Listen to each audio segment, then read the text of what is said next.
안녕하세요, 여러분. 우리 찬송가 88장 함께 찬양 드리면서 말씀 묵상 이어나가도록 하겠습니다. 내 진정 사모하는 친구가 되시는 구주 예수님은 아름다워라. 산 밑에 백합하여 빛나는 새벽별 주님 형언할 길 아주 없도다.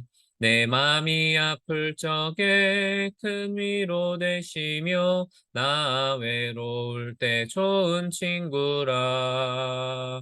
주는 저 산 밑에 백합 빛나는 새벽별 이 땅 위에 비길 것이 없도다.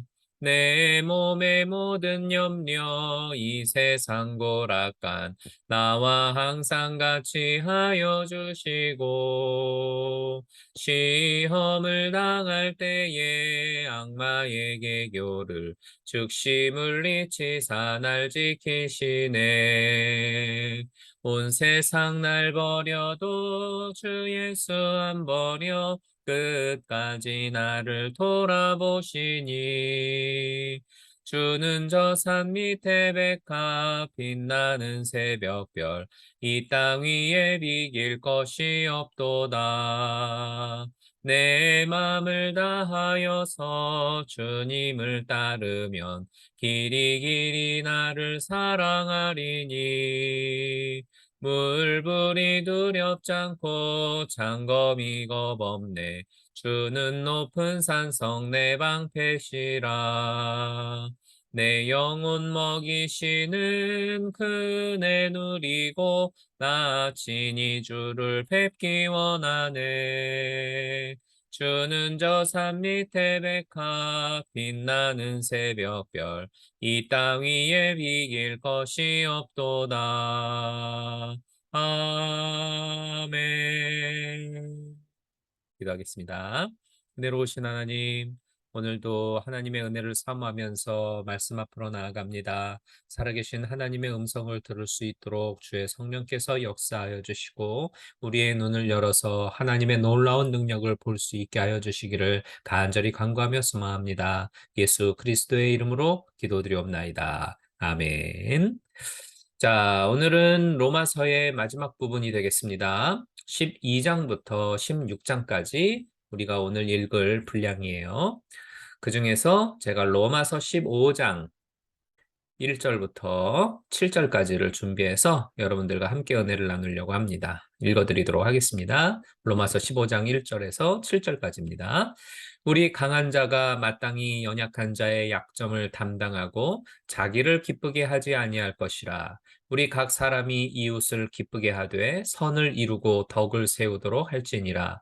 그리스도께서 자기를 기쁘게 하지 아니하셨나니 기록된 바 주를 비방하는 자들의 비방이 내게 미쳤나이다 함과 같으니라. 무엇이든지 전에 기록한 바는 우리의 교훈을 위하여 기록된 것이니 우리로 하여금 인내로 또는 성경의 안위로 소망을 가지게 함이니라. 이제 인내와 안위의 하나님이 너희로 그리스도 예수를 본받아 서로 뜻이 같게 하여 주사 한 마음과 한 입으로 하나님 곧 우리 주 예수 그리스도의 아버지께 영광을 돌리게 하려 하노라. 이러므로 그리스도께서 우리를 받아 하나님께 영광을 돌리심과 같이 너희도 서로 받으라. 아멘.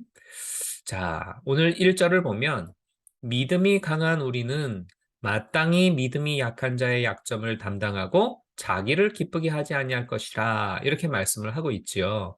즉, 강한 사람이 약한 사람의 연약한 부분을 덮어주고 도와주는 삶을 살아야 한다. 이런 말씀을 하고 있는 겁니다. 이 세상이 돌아가는 기본적인 방식은 약한 것은 강한 것에게 먹히는 약육 강식이죠. 또 경쟁에서 이겨야 살아남는 적자 생존의 방식이 세상 방식입니다. 동물의 세계든 사람이 살아가는 세계든 이러한 방식은 동일하게 적용이 돼서 어떻게 해서든 남들보다 강한 사람이 되려 하고 상대를 이겨내기 위한 방법들을 배우기 위해 노력하며 살아가는 게 우리들이죠. 그렇지만 그리스도인의 삶은 나보다 약한 자의 약점을 이용하거나 노려서 공격하는 것이 아니라 보완하고 담당해 주는 것이 되어야 한다라고 성경은 말씀해요. 밭을 일굴 때 보면 고추 모종이나 뭐 토마토 모종은 처음에는 아주 약해가지고 그냥 심으면 자칫하면 줄기대가 부러지고 말죠. 그래서 언제나 지지대를 사용을 하는데 그렇게 하면 쓰러지지 않고 잘 서 있게 됩니다. 바로 1절 본문에서 말씀하는 약한 자의 약점을 담당하고 해서 여기 담당이라고 하는 의미가 지지대 역할을 해줘라 그런 뜻이에요. 강한 자가 약한 자의 약점을 이용해서 잡아먹는 세상 방식이 아니라 이와는 반대로 강한 자가 약한 자의 약점을 위해 지지대가 되어주는 것이 바로 그리스도인의 참된 세상살이다라는 겁니다. 자, 그러면 약한 자의 약점을 위해서 지지대가 되어주는 구체적인 방법은 무엇이냐? 바울은 본문에서 세 가지를 제시해주고 있어요. 첫 번째는 2절에서 이웃을 기쁘게 해라. 함께하는 사람에게 기쁨을 주는 삶을 살아라 라는 겁니다. 이 세상은 강한 자에게는 친절하지만 약한 자한테는 박대하고 무시하는 곳이 세상이죠. 따라서 강한 자는 삶을 기쁨과 누림으로 채워갈 수 있지만 약한 자는 슬픔과 안타까운 사연 속에서 살아야 하는 시간이 훨씬 많습니다. 그러므로 강한 자는 상대방을 기쁘게 할 수 있는 도움을 주고 그들의 근심이 사라지고 얼굴에 웃음꽃이 피도록 만드는 삶을 살아줘야 한다라는 거죠. 3절에서 보면 예수님은 자신을 기쁘게 하는 삶을 살지 않으셨다라고 말씀합니다. 바로 그렇죠. 예수님은 우리에게 기쁨을 주시고자 자신을 십자가에 못 박는 삶을 보여주셨습니다. 우리는 그리스도인으로서 주님을 닮아가는 이러한 삶을 살아야 하죠.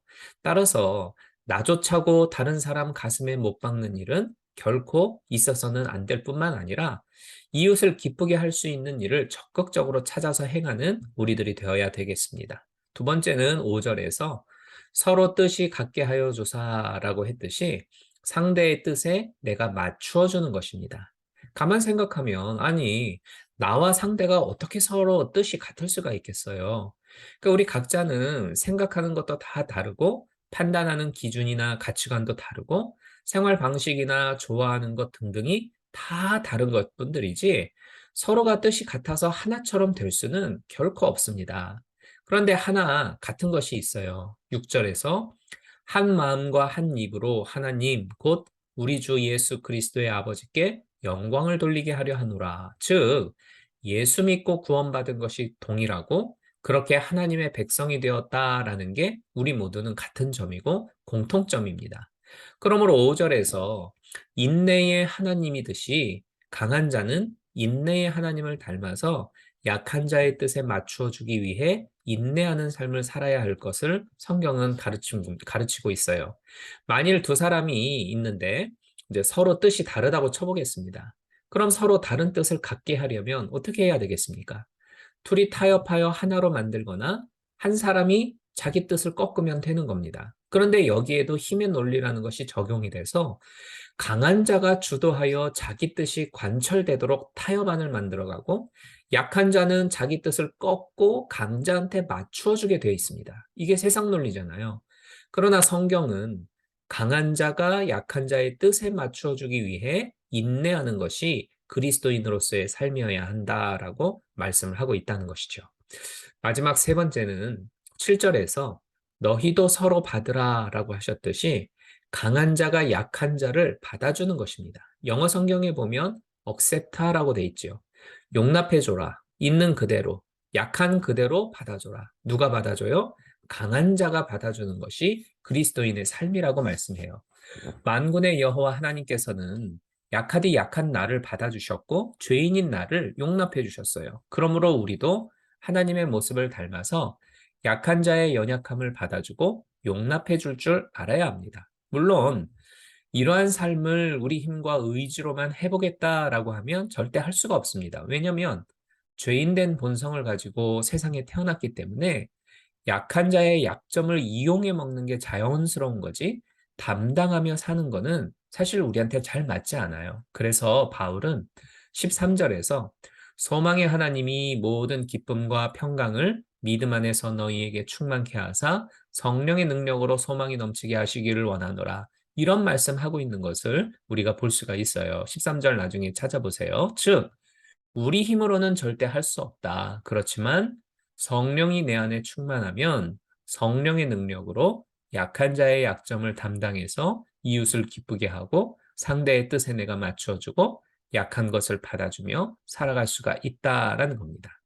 이러한 삶을 살아가는 그리스도인이 되셔서 하나님을 기쁘시게 하고 하나님께 영광 돌리며 살아가는 우리 모두가 되기를 주님의 이름으로 축복합니다. 기도하겠습니다.